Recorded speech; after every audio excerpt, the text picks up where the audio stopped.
हुजूर हाफिज मिल्लत अलैहि रहमत व रिदवान ने हज़रत शेखुल इस्लाम मदनी मियाँ के ताल्लुक से जब वो तालिब इल्म थे तो एक शिकायत की कि हजरत ये पढ़ने में तो बहुत अच्छे हैं मगर बज़्म में शिरकत नहीं करते। तो तालीम के लिए तो मुहद्दिस आज़म ने हाफिज मिल्लत से ये फरमाया था कि ये आपके शागिर्द हैं, इनको इल्म उस वक्त तक नहीं आ सकता जब तक ये आपका गलदान साफ नहीं करेंगे। तो गलदान अपने सामने साफ करवाया। आज अल्लाह का शुक्र है कि वो एक मुमताज आलिम दीन है। लेकिन जब ये शिकायत की तो हजरत ने क्या फरमाया कि मछली के बच्चे को तैरना सिखाया नहीं जाता है। तो बहरहाल अब आज मुझे खिताब नहीं करना है क्योंकि मैं देख रहा हूं कि आपके जो जज्बात हैं वो मंसूर खिताब नहीं समात करना चाहते हैं, तो मंजूम समात करना चाहते हैं। मेरे अजीज़म जिनको वक्त था और फिर उन्हें रोक दिया गया, मैं उनसे कहूँगा कि सुबह तक आपको सुनाते रहें लेकिन सिर्फ नफ्स के लिए मत सुनिएगा। इसलिए सुनिए कि आपको हिदायत हासिल हो, इसलिए सुनिए कि नबी के इश्क में इजाफा हो, इसलिए सुनिए कि बुराई से अच्छाई की तरफ हमारे। हजरत मूसा अलैहिस्सलाम के ज़माने में एक बड़ा जालिम और जाबिर शख्स था। बहुत मुख्तसर अर्ज करूंगा। मूसा अलैहिस्सलाम का सामना हुआ, आप हादी थे, रहबर थे, पैगंबर थे, आपका काम था कि बुरों को दीन की दावत दी जाए, अल्लाह का खौफ दिलाया जाए। अब वो बदमाश जो सामने आया तो हजरत मूसा अलैहिस्सलाम ने उसको बुलाया, करीबा। जब वो करीब आया तो आपने फरमाया, देख ये गुंडागर्दी छोड़, ये कुफ्र और शिर्क छोड़, बुराई से बच, नेक अमल कर। ये जिंदगी ज्यादा दिन की नहीं है, मर जाएगा, अल्लाह के वहां क्या जवाब देगा। तो किसी बुरे इंसान को अगर अच्छी दावत दी जाए तो उसको वो अच्छी दावत भी बुरी लगती है। तो वो गुस्से में नाक से हवा अंदर बाहर करके और बदमस्त हाथी की तरह चलता हुआ, जूते की ठोकर से धूल उड़ाता हुआ मूसा अलैहिस्सलाम को पीठ दिखा के चला गया। बाजार में पहुंचा तो अपनी आदत से मजबूर था तो दुकान दुकान से हफ्ता वसूलने लगा। कोई यतीम मिला तो उस यतीम का माल लूट लिया, बेवा का माल लूट लिया, माँ बहन बेटियों के साथ दुर्व्यवहार किया। दिन भर ये अमल करता रहा। लेकिन जब शाम को वो लौटा, घर आया तो जुल्म की गठरी को एक तरफ डाला और चारपाई पे सो गया। आधी रात को उसकी आंख खुलती है। अब जो आधी रात को उसकी आंख खुली तो पैर उठाना चाहता है तो पैर नहीं उठता, हाथ उठाना चाहता है तो हाथ नहीं उठता है, गर्दन घुमाना चाहता है तो गर्दन नहीं घूमती है। सिर्फ पलकों के पपोटे जो ऊपर नीचे हो रहे हैं, सांस जो अंदर बाहर आ जा रही है, दिल धौंकनी बना हुआ है। घबरा गया वो इंसान, जिंदा बशक्ल मुर्दा। उस वक्त उसके दिल पर खौफे खुदा पैदा हुआ। अब जब अल्लाह का डर पैदा हुआ तो बड़ा शर्मिंदा और पशेमान हुआ कि या अल्लाह, जिंदगी में मैंने तो कोई नेकी की ही नहीं है, अल्लाह की बारगाह में क्या मुंह लेकर जाऊंगा, वो कौन सा जुमला बोलूं कि अल्लाह ताला मेरी ढेर सारी खताओं को माफ फरमा दे।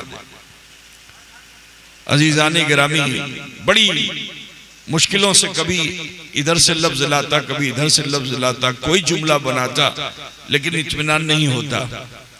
तो जो जज्बा बना था माफी मांगने का, वो सर्द पड़ने लगा। तो जब इंसान मायूस होता है तो उस वक्त उसका दिल साथी होता है और वो दिल उसे बेहतरीन मशवरा देता है। तो दिल ने कहा कि इंसान तुझे अल्लाह को राजी करने का ढंग नहीं मालूम है, लेकिन आज जिसने तुझे तौबा की दावत दी है वो तो अल्लाह का जलील कद्र नबी है, कलीमुल्लाह है।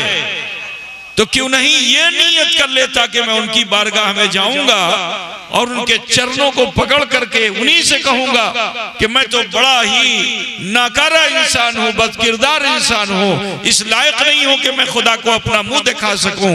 लेकिन ऐ कलीमुल्लाह, आप हमारे हक में दुआ कर दीजिए ताकि अल्लाह हमारी खता को माफ फरमा दे। एक चीज सुन लो, दुआ जिंदगी भर मांगते रहो, कामयाब नहीं हो। दुआ के लिए साहिबे दुआ का होना जरूरी है। दुआ के लिए साहिबे दुआ का होना जरूरी, वरना पूरी जिंदगी दुआ करते रहो, कबूल और मकबूल होने वाली नहीं है। अगर आप इजाजत दे तो मैं बता दूं कि नबी अगर अपनी जात के लिए भी दुआ करें तो वो कबूल नहीं होती है। नबी खुद मूसा अलैहिस्सलाम के ताल्लुक से बताना चाहता हूं, जो कलीमुल्लाह हैं, जिन्होंने अल्लाह से डायरेक्ट कलाम किया। अगर जादूगर सांप छोड़ दे तो अल्लाह की बारगाह में अर्जी लगाए कि अल्लाह क्या करूं, तो अल्लाह फरमाए वमा तिलका बेयमीन का या मूसा, ऐ मूसा तुम्हारे दाहिने हाथ में क्या है। मूसा कलाम करे, कलाम करे। तो वो सांप जो आ रहे थे नबी को इजा पहुंचाने वाले नहीं थे, क्योंकि नबी को कोई मुजीशा इजा पहुंचा ही नहीं सकती है। वो सांप हवारियों को इजा पहुंचाते, तो हवारी और खुदा के दरमियान जब मूसा साहिबे दुआ बन गए तो अल्लाह ने लाठी को अज़लहा बना दिया।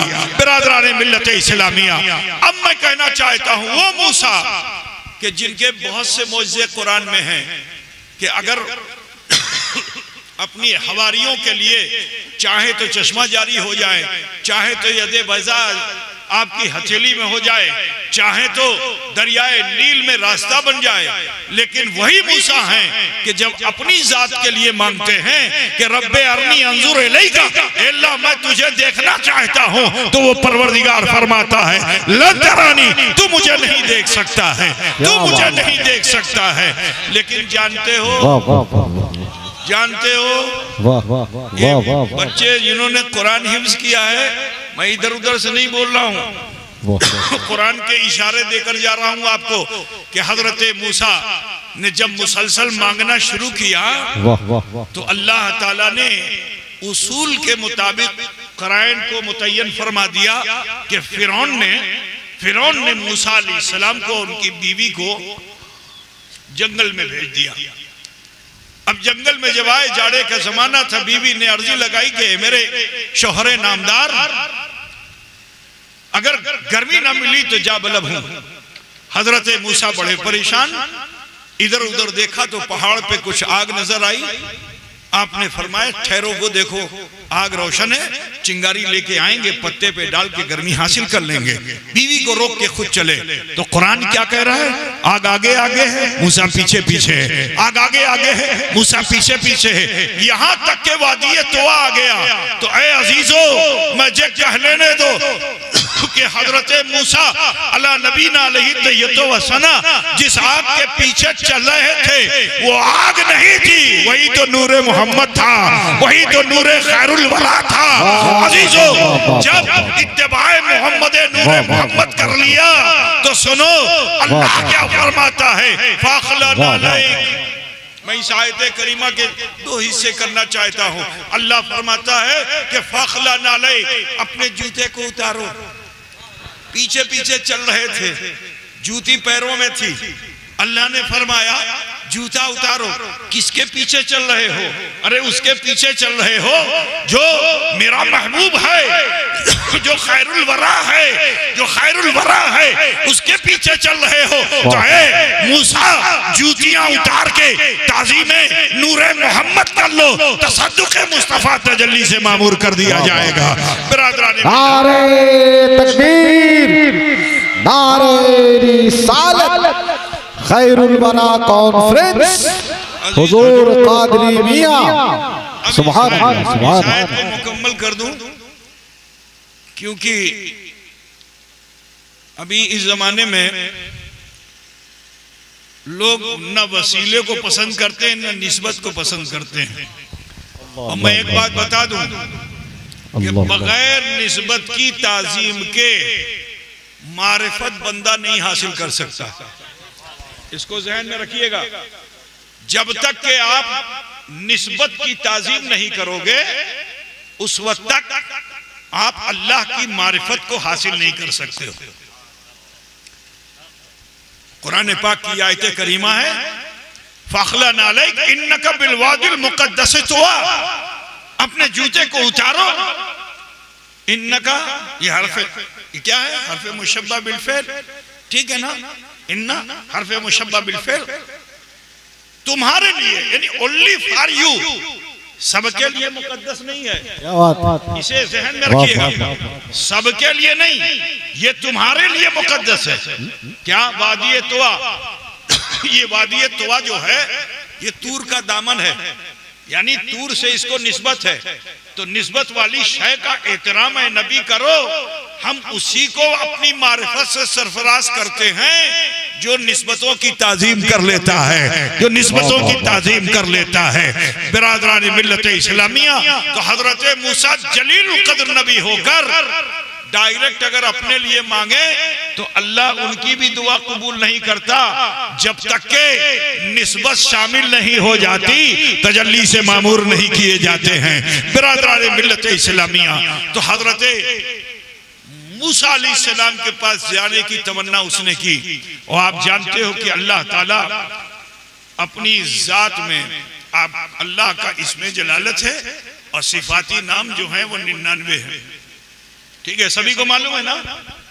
तो अल्लाह के सिफत में क्या है? अल्लाह अलीम है, अल्लाह खबीर है, अल्लाह काबिज भी है, अल्लाह बासित भी है। तो उस रब्बुल आलमीन ने जब बंदे के इस इरादे को देखा कि जो मूसा की तरफ जाने का इरादा रखता है, तो अल्लाह तबारक व तआला ने उसकी वो ताकत जो सल्ब की थी, मफलूज हो गया था वो इंसान, उसकी तरफ परवरदिगार ने थोड़ी सी ताकत को लौटा दिया। अब जो ताकत लौटी तो उस इंसान का हाथ पैर हिलने लगा। तो जब हरकत बदन में आ गई तो उसका यकीन पुख्ता हो गया कि जब मेरे इरादे का ये आलम है तो अमल का आलम क्या होगा। नारे तकबीर, नारे रिसालत, नारे रिसालत। हुजूर कादरी मियां साहब किबला, सरबराह आला मखदूम अशरफ मिशन, सरबराह आला मखदूम अशरफ मिशन। नारे तकबीर, नारे रिसालत। दुआ के लिए साहिबे दुआ का होना जरूरी है ना। वो इंसान थोड़ी सी ताकत मिली, खड़ा हो गया, लेकिन बीमारी से उठा था, बदन में कंपन था। खंबे को पकड़ के अपने बदन को दुरुस्त किया, राशा दूर हुआ तो लाठी का सहारा लिया। कल तक सीना तान के चलता था, आज ज़ईफ इंसान की तरह चल रहा है, कमर झुकी हुई है। जो बाहर निकला तो रास्ते का एक कंकर जो रोजाना उसके जूते की ठोकर में आता था, तो उसने तय कर लिया कि इसको इसकी मंजिल पे जाने नहीं दूंगा। जैसे ही वो इंसान उस मुकाम पे पहुंचा, ठोकर लगी, जमीन पे गिरा, लाठी एक तरफ, बदन एक तरफ, और उसी वक्त फरिश्ते मौत ने उसकी रूह को कब्ज कर लिया। अब बदी का फरिश्ता उसको लेके जाने लगा तो नेकी के फरिश्ते ने कहा ठहरो ठहरो, मैं इसे लेके जाऊंगा। कहा तुम क्यों लेके जाओगे, ये तो इंसान बहुत ही बदकिरदार है। कहा था, मगर आज अपनी चारपाई से लेकर यहाँ तक इसने कुछ इरादे किए हैं, इसने कुछ अमल किया है, तो अल्लाह ने मुझे हुक्म दिया है कि इसके हर इरादे और अमल पर 10-10 नेकियां तहरीर कर ली जाएं। तो मैंने इसके नामे अमाल में तहरीर कर ली, इसलिए मैं लेके जाऊंगा। सुभान अल्लाह। तो मैं आपको बताता चलूं मुसलमानों के फरिश्ते झगड़ा हमारी तरह नहीं करते। ये हमारी आदत है कि हम खून खराबा कर डालते हैं। अल्लाह ने तीसरे फरिश्ते को भेजा कि फरिश्ते जाओ और जाकर उस इंसान के रास्ते को नाप लो। अगर घर करीब है तो बदी का फरिश्ता ले जाएगा, अगर मूसा करीब होंगे तो नेकी का फरिश्ता लेके जाएगा। तो अजीजो, जब फरिश्ते ने पैमाइश की तो अल्लाह काबिज व बासित है। जिस रब ने जमीन को फैला रखा था, हुक्म दे दिया सिमट जा। अल्लाह के हुक्म से जमीन सिमट गई तो मरने वाले का एक कदम जो था वो मूसा अलैहिस्सलाम की तरफ था। आतिफे गैबी ने निदा दी कि मेरी रहमत ये गवारा नहीं करती कि मेरा कोई बंदा नेकी के इरादे से अपना एक कदम भी रख दे और उसका एक कदम नेकी के इरादे पे अगर रखा गया है मैं उस पर अपना अजाब नाजिल करूं। नहीं नहीं, उसके एक कदम के बदले मैंने उसके जीवन भर के गुनाहों को माफ। वाह वाह वाह वाह, सुभान अल्लाह सुभान अल्लाह सुभान अल्लाह। मुझे खिताब लंबा नहीं करना है, ये तो हजरत मौलाना शमीम साहब का हुक्म था कि दुआ कर दिए, तो दुआ के ताल्लुक से मैं बता रहा हूँ कि सुभान अल्लाह। बात को पूरा करें, आप तशरीफ रखिए। तो बिरादरान इस्लाम, वो तो कौमे बनी इसराइल का एक फर्द अगर तौबा का इरादा कर ले तो उस पर अल्लाह का इतना इनाम। हम तो खैर उम्मत है, खैरुल वरा कॉन्फ्रेंस में आए हो ना, आप खैर उम्मत हो, नबी की निस्बत से आप खैर उम्मत हो। आपके लिए कुरान पाक में अल्लाह फरमाता है कुंतुम खैर उम्मतिन उखरजत लिन्नास तामुरून बिल मारूफ व तनहून अनिल मुनकर, तुम बेहतरीन उम्मत हो, तुम्हें इंसानों के दरमियान से चुना गया है। क्यों चुना गया है? इसलिए नहीं कि तुम बुराई करो, इसलिए चुना गया है कि तुम नेकी की दावत दो और बुराई से रोको। खुद भी नेक रहो और दूसरों को नेकी की दावत दो और बुराई से रुक, खुद भी रुको और दूसरों को रोको। ये एक मुसलमान की शान। लेकिन सुनो, हमारे समाज में भी बहुत तरह के मुसलमान हैं। मरना सबको है, अब जब मरोगे तो ये कंधे पे जो फरिश्ते उतरते हैं और आसमानों में जाना चाहते हैं। लेकिन सुनो, निस्बत रसूल का असर देखो, निस्बत का फायदा देखो कि निस्बत का फायदा ये है कि अगर बुरे से बुरा मोमिन भी मर गया, फरिश्ते आसमानों में जाना चाहते हैं तो अल्लाह उन्हें आसमानों में जाने की इजाजत नहीं देता, हुक्म देगा कि ए फरिश्ते मेरे इस बंदे की कब्र पे जाओ, एक सराहने खड़े रहो, एक पैताने खड़े रहो और सुबह तक इसकी मगफरत की दुआ करते रहो। वाह वाह वाह वाह, सुभान अल्लाह सुभान अल्लाह। या अय्युहल्लज़ीना आमनू तूबू इलल्लाहि तौबतन नसूहा, ऐ ईमान वालो अल्लाह की बारगाह में तौबा करो और तौबा नसूहा कर दो। बिरादरान इस्लाम, ये दुनिया ज्यादा दिन की नहीं है, फानी है और कब क़यामत आ जाए कुछ नहीं कहा जा सकता। इससे पहले कि क़यामत आए हमें चाहिए कि हम तौबा कर लें। तो लिहाजा मैं आप तमामी ख़वातीन और हज़रात से ये कहूँगा कि मेरा ताल्लुक़ खानकाह से है, मेरा ताल्लुक़ खानकाह से है और खानकाह में खास व आम सबको एक ही दावत दी जाती है। आने वाले को याद दिलाया जाता है तुम दुनिया में घूम घाम के आए हो, अल्लाह को भूल करके पहले लौटो और याद करो कि अल्लाह तुम्हें देख रहा है। अल्लाह तुम्हें दुनिया में खुदा को भूलकर बड़ी बुराइयां कर डाली हैं, अब खानकाह में आ गए हो तो याद करो कि अल्लाह तुम्हें देख रहा है। वो रगे जान से भी ज्यादा करीब है, वो समी भी है, वो बसीर भी है, वो अलीम भी है, वो खबीर भी है।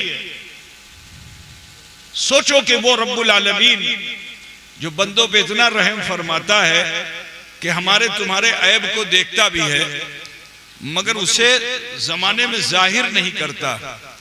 कितना बड़ा करीम रब्बुल आलमीन है कि उस जमाने में जाहिर नहीं करता। और उसकी एक सिफत है कि अल्लाह ताला सत्तार है और सत्तार का माना होता है ऐबों को छुपाने वाला। तो अल्लाह की रहीमी और करीमी है कि उसने हमारे तुम्हारे ऐब छुपा रखे हैं। मगर ये जो वक्त है रोजाना अल्लाह ताला आसमान दुनिया पे अपनी शान के लायक नुज़ूल जलाल फरमाता है और वहां से निदा देता है, ए मेरे बंदे उठ, मांग मुझसे, तेरी तलब से सिवा तुझे दूंगा। जिस रोजी के लिए तू गलत रास्ते चुनता है, बुराइयां करता है, कहीं और से मत हासिल कर, मैं रज़्ज़ाक़ हूं, तुझे रोजी दूंगा। तूने गुनाह ढेर सारे कर डाले हैं, उठ मुझसे मांग, तेरे ढेर सारे गुनाहों को माफ कर दूंगा, वाह क्योंकि वाह मैं ही गफ्फार व गफूर हूं। रोज ऐलान करता है। अफसोस के हम मुसलमान ख्वाब गफलत में पड़े रहते हैं। तो ए अजीजों, खानकाह में यही दो तालीम दी जाती है। एक तो ये कि अल्लाह को पहचानो, अल्लाह को मानो कि वो जात है जिसके कब्जे कुदरत में हमारी जान है। वो रब्बुल आलमीन है जो हमें रिस्क देता है, अच्छों को भी देता है, बुरों को भी देता है, हमारी खताओं को छुपाए हुए है। लेकिन अल्लाह रोजाना यही चाहता है कि मेरा बंदा अपने ऐब, अपने खता, अपने जुर्म, अपने गुनाह मेरी बारगाह में पेश करे। तो अजीजों, खानकाह में मुराकबा और मुहासबा, ये दो तालीम खानकाह की आम है। अब वो चाहे आप कादरी रहो, चाहे चिश्ती रहो, चाहे नक्शबंदी रहो, चाहे सोहरवर्दी रहो, किसी भी खानकाह में जाओगे कोई नया सबक नहीं मिलेगा। ये वो पीर साहब आपको नया सबक देंगे और ये पीर साहब तुम्हें नया सबक देंगे, नहीं। हर पीर साहब अपनी खानकाह से वही सबक देंगे, अल्लाह को पहचानो और अपने आप को पहचानो। अपने को पहचानो और खुदा को पहचानो। दूसरों को पहचानने के चक्कर में मत रहो। अल्लाह को पहचान लो कि खुदा वो है कि जो तुम्हें देख रहा है। अपने को पहचानो कि तुमने क्या ऐब कर डाले हैं। इसी का नाम मुहासबा है। मुराकबा और मुहासबा करो और अपने ऐब व खता को अपने रब के हुजूर पेश कर दो। हदीस पाक में आया कि अगर समंदर के झाग के बराबर भी गुनाह होंगे, अल्लाह उसे माफ फरमा, अल्लाह उसे माफ फरमा देगा। तो इससे अच्छा मौका मिलेगा नहीं। इस वक्त तो अल्लाह की रहमत जोश में है। मदरसे हाजा में इन बच्चों ने कुरान को हिफ्ज कर लिया है। ये हाफिज कुरान हो गए हैं, ये नाइब रसूल हो गए हैं। इससे अच्छा और कोई मौका नहीं। इस वक्त तो रहमत बारी झूम कर बरस रही है और मुस्तफ़ा जाने रहमत का फैजान करम भी आम है। मेरे अजीज, अगर चाहते हो कि ऐसे मौके पे अल्लाह ताला हमारे तुम्हारे गुनाहों खता को माफ फरमा दे, तो मैं तरीका बता देता हूँ कि अपने हाथों को आप नाफ पे बांध लीजिए और माँ बहन बेटियां सीने पे हाथ बांध लें और सभी अपनी आंखों को बंद करके तसव्वुर करें अल्लाह मुझे देख रहा है। फिर तसव्वुर करें कि मैंने जिंदगी में क्या भूल कर डाली, कहीं कोई जुर्म, कहीं कोई गुनाह तो नहीं किया। अगर कोई जुर्म, गुनाह, खता नजर आए तो उसे इकट्ठा करके अरहमुर राहिमीन की बारगाह में पेश कर दीजिए। वो गफूर रहीम है, हमारे आप सबके छोटे बड़े गुनाहों को जरूर भी जरूर माफ फरमाएगा।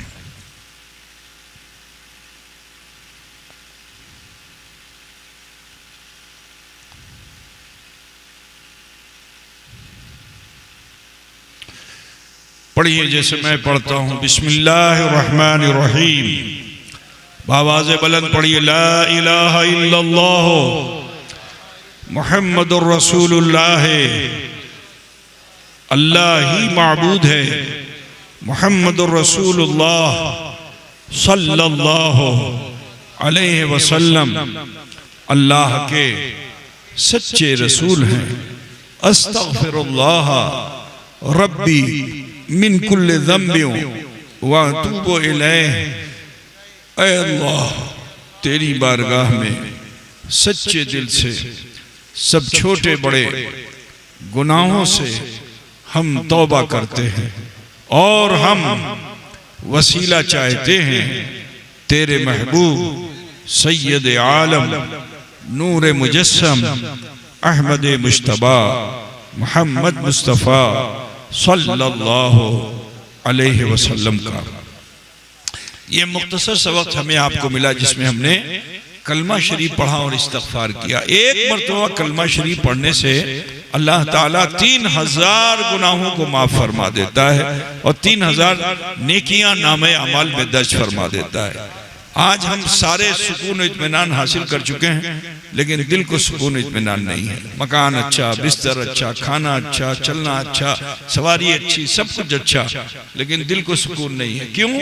क्योंकि हम अल्लाह के जिक्र से गाफिल हैं। सुबह से शाम तक सिर्फ हम उल्टे सीधे ख्यालात पे अपने वक्त को गुजारते हैं। मेरे अजीज, चाहते हो कि दिलों को करार मिले तो जाकिर बनिए। अला बिज़िक्रिल्लाहि तत्मइनुल कुलूब। पहले तुम्हारे बाप दादा थे कि जो बुजुर्गों की बारगाह में जाते थे और चिल्ले करते थे, बैठते थे, जिक्र अस्कार करते थे खानकाहों पे, आस्थानों पे। लेकिन आप तो गए, सलाम किया और भाग आते हैं। बरेली जाओ, चाहे किचौचे जाओ, चाहे माराला जाओ, चाहे अजमेर जाओ, जहां जाते हो सलाम किया, चादर चढ़ा दिया और उसमें गिरा, वो क्या नाम है, जाली में गिरा लगा दी और चले आए। यही काम आप करते हो। मेरे अजीज, जरूरत इस चीज की है कि आप इस दौड़ती भागती दुनिया में भी अल्लाह के जिक्र से गाफिल मत हो। अगर आपको फुर्सत नहीं मिलती कि नमाज के बाद थोड़ी देर बैठ करके आप मुराकबा मुहासबा कर सकें, अगर आपको मौका नहीं मिलता कि आप अपने घर में खिलवत बना के ऐसा कर सके, तो चलते फिरते भी ये कर सकते हैं। आपके चलने में, आपके फिरने में, आपके काम करने में कोई रुकावट नहीं आएगी। बस जबान पे विर्द ला इलाहा इल्लल्लाह ले आओ, तो इसका असर ये होगा कि कुछ दिनों में जबान का असर दिल कबूल कर लेगा। और जिस दिन ऐसा हो गया तो जबान ठहर सकती है मगर ये दिल नहीं ठहरेगा। पढ़ेगा कलमा ला इलाहा इल्लल्लाह मुहम्मदुर रसूलुल्लाह अला बिज़िक्रिल्लाह तत्मइनुल कुलूब। होशियार हो जाओ, अल्लाह ही के जिक्र से कुलूब को इत्मीनान हासिल होता है। और इस्तिग़फ़ार के आदी बनिए। तौबा करने वालों पे अल्लाह बड़ा मेहरबान होता है। खुद रसूल कायनात सल्लल्लाहु अलैहि वसल्लम इरशाद फरमाते हैं कि अत्ताइबु मिन ज़म्बि कमल्ला ज़म्बला, गुनाहों से तौबा करने वाला इंसान ऐसा हो जाता है गोया उसने कोई गुनाह किया ही नहीं। तो मेरे अजीज, आज आप ऐसे हो चुके हैं जैसे माँ के पेट से पैदा होने वाला बच्चा होता है। अब आप सबसे कहना यही है कि अपने मामूलात जिंदगी में बदलाव लाइए। मस्जिद बनाना फर्ज नहीं है, लेकिन नमाज का पढ़ना फर्ज है। मस्जिद बनाओ चाहे ना बनाओ, लेकिन नमाज का पढ़ना फर्ज है। समझ रहे हैं आप? तो नमाज से गाफिल मत हो। नमाज मस्जिद में पढ़िए, बाजमात पढ़िए, ज्यादा से ज्यादा सवाब लीजिए। बहन बेटियां घरों में नमाज का एहतमाम करें, कुरान की तिलावत करें। आज सुन्नी जमात में सबसे ज्यादा भूत शैतान जिन जिन्नात बहुत ज्यादा। किचौचे शरीफ में कहां से? सीवान से आए हुए। क्या हो गया? जिन्नात आ गया है। बहुत भीड़ लगी रही थी किचौचे में। बिल्कुल सही बात। क्यों? कभी गौर किया आपने? ये जिन्नात क्यों आ गए आपके घर में? उसकी वजह ये क्योंकि आपके घर में पाकी और तहारत का ख्याल नहीं है। आपके घर में कुरान की तिलावत नहीं हो रही है। आपके घर में नमाज नहीं पढ़ी जा रही है। आपके घर में गीबत हो रही है। आपके घर में चुगली हो रही है। आप एक दूसरे से झगड़े हुए हो। तो जब ये तमाम चीजें जहां होती हैं, वहीं शैतान और जिन्नात दाखिल हो जाते हैं। अगर आप चाहते हो कि इस मूजी बला से आप बचो, तो जरूरी है कि आप अपने घरों में कुरान की तिलावत का एहतमाम कीजिए, नमाजें पढ़िए, जिक्र व अस्कार कीजिए। इंशाअल्लाह शैतान आपको देख के भागेगा इंशाअल्लाह तबारक व तआला। हमें उम्मीद है कि आज की इस बस में आप तमामी हजरात जरूर फायदा हासिल करेंगे। और ये अजीज बच्चे थोड़ा सा घूम जाओ तो थोड़ी सी तुम्हें भी हिदायत कर दूं, फिर बात खत्म। इधर इधर मेरी तरफ रुख कर लो तुम लोग। हाँ, थोड़ा सा थोड़ा हाँ बैठ बैठ। खिताब तो जो होना था हो चुका है। अल्लाह का शुक्र है कि आज आपको ये इज्जत मिली कि आपके सर पे नियाबत का ताज रख दिया गया। अब आप अब्दुल्ला अब्दुल रहमान जो अब तक खेल कूद में वक्त गुजार रहे थे, अब आज से आपके ऊपर जिम्मेदारियां आ गई हैं। आपको मोहतात होना पड़ेगा। आपको तफरी नहीं करनी होगी।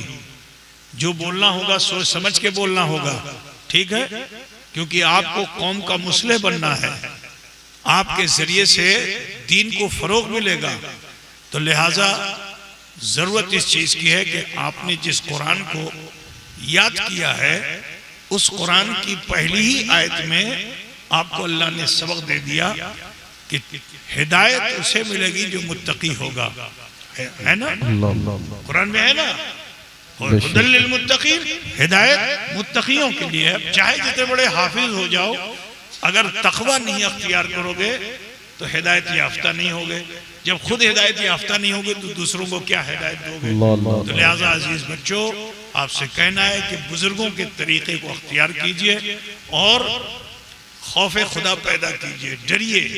कुरान आपने याद किया है, इसकी हिफाजत आपके ऊपर वाजिब हो गई है कि अब आप इसकी हिफाजत करें, नहीं करेंगे तो गुनहगार होंगे। तो लिहाजा मेरा मशवरा है कि कम से कम 2 पारा, और 2 पारा नहीं तो 1 पारा तो रोजाना अगर आप तिलावत करेंगे तो इंशाअल्लाह तबारक व तआला कभी आप कुरान को भूल नहीं पाएंगे। ठीक है। मेरे उस्ताद हज़रत अल्लामा मौलाना अब्दुल शकूर साहब क़िबला बड़ी बड़ी किताबें मदरसे में पढ़ाते थे और मेरे साथी रहते थे। एक कमरा उनका था, एक कमरा मेरा था। और फजर के वक्त और इशा के वक्त 2 टाइम हजरत का था जो चहलकदमी करते थे और वो खटपटी पहन करके चलते थे। उसी पुराने मदरसे में हम लोग रहते थे। 2 पारा सुबह में, 2 पारा शाम को इशा के बाद, 4 पारा रोजाना वो चल चल करके पढ़ डालते थे। समझ रहे हो आप? तो और मेरे चचा के वो शागिर्द थे हुजूर अशरफुल उलमा के। सुभान अल्लाह। तो हुजूर अशरफुल उलमा फरमाते थे कि मौलाना अब्दुल शकूर साहब ये मुतवस्सित थे, लेकिन तालिब इल्मी के जमाने से इनका मामूल ये था क्या बात कि इन्होंने कुरान को हिफ्ज किया था, तो उस कुरान को ये मुसलसल पढ़ते थे जिसकी बरकत से वो एक अच्छे आलिम दीन हो गए। सुभान अल्लाह, सुभान अल्लाह, सुभान अल्लाह, सुभान अल्लाह। तो अजीज बच्चों, आप सबसे कहना है मुत्तकी बनिए, परहेजगार। आज के इस फितने के दौर में नफरतों का बाजार बहुत गर्म है, तो दिलों में नफरत बिल्कुल मत रखो। ठीक है। हर आलिम, हर बुजुर्ग की ताजीम और तौकीर करो, हर किसी की इज्जत करो। आप इज्जत करोगे, अल्लाह ताला तुम्हारी इज्जत में इजाफा फरमा देगा। ठीक है। तो किसी भी बुजुर्ग की शान में कभी कोई तौहीन मत करो। तमाम सलासिल शाखें हैं, असल जड़ जो है वो खैरुल वरा है। क्या ठीक है। खैरुल वरा मुहम्मद रसूलुल्लाह वही जड़ है। अब उसकी सारी शाखें, और किसी भी शाख का कलर अगर अलग बता दो तो मैं जानूं। बरेली की शाख है, उसका पत्ता नीला है, ये पीला है। किचौचे की शाख है, उसका पत्ता लाल है।